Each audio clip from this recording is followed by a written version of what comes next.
Hello everyone, I am Savita Sharma. Welcome to this channel Savita's tutorials. So आज के video में हम बात करेंगे BSTC 131 जो कि हिंदी साहित्य का इतिहास। इसका एक लेसन नंबर 4 में से मैंने एक क्वेश्चन लिया हुआ है, तो इसको आज डिस्कस करेंगे इस वीडियो लेक्चर में।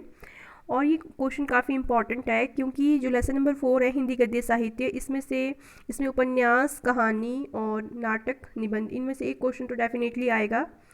तो उपन्यास, नाटक और कहानी पर मैंने ऑलरेडी वीडियोस बनाई हैं, तो उनको ज़रूर देखिए, काफ़ी हेल्पफुल रहेगी आपके लिए एग्ज़ाम पॉइंट ऑफ व्यू से। उनका लिंक मैं डिस्क्रिप्शन बॉक्स में डाल दूंगी। और आप मेरे को कमेंट बॉक्स में ज़रूर कमेंट कीजिए कि आपको आपके क्या क्या सब्जेक्ट्स रहे हैं बैग में अभी, और आपको किस तरह की प्रॉब्लम्स आ रही है कौन से सब्जेक्ट में, तो मैं आपको उसके भी आपको वीडियोस प्रोवाइड करूँगी। चैनल को ज़रूर सब्सक्राइब कीजिए क्योंकि ऐसे इजी नोट्स की वीडियोस मैं लाती रहती हूँ। स्टार्ट करते हैं इस क्वेश्चन को। देखिए, सबसे पहले हम इसके रूट को समझेंगे कि किस तरह से जो है हिंदी निबंध को 3 युग में बांटा गया है।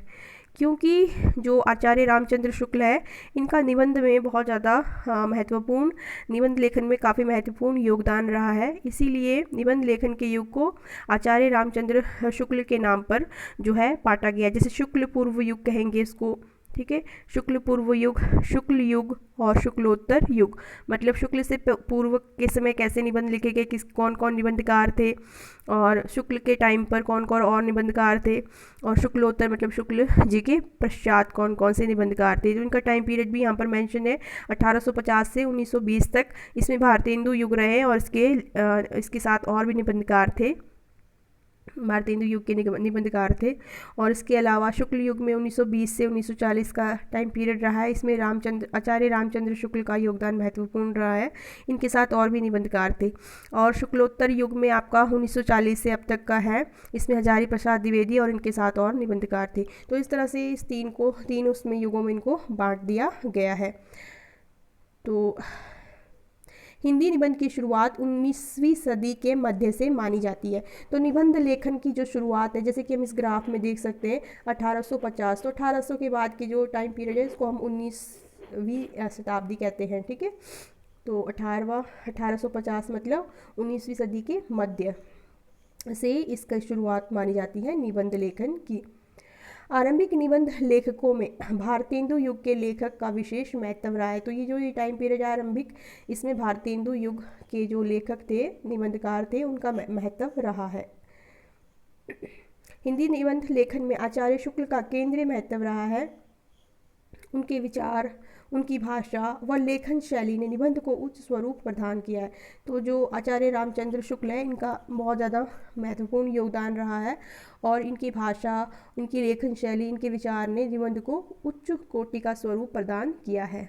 आचार्य रामचंद्र शुक्ल के निबंध लेखन क्षेत्र में आने से निबंध साहित्य को नया जीवन प्राप्त हुआ।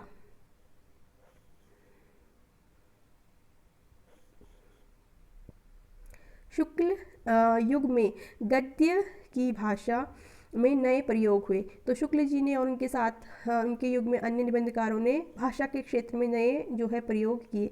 तो भाषा बहुत इंपॉर्टेंट है इसमें। आचार्य शुक्ल ने गद्य की भाषा शैली को निखारने का कार्य किया, ठीक है। शुक्ल निबंध लेखन में जटिल विषयों को लिया गया और जटिल विषय, विचार और भावों को प्रस्तुत किया गया। जटिल मतलब काफ़ी कठिन विषयों को लिया इन्होंने और उसमें अपने भाव को और विचारों को, उस टॉपिक पर अपने विचारों को व्यक्त किया, प्रस्तुत किया।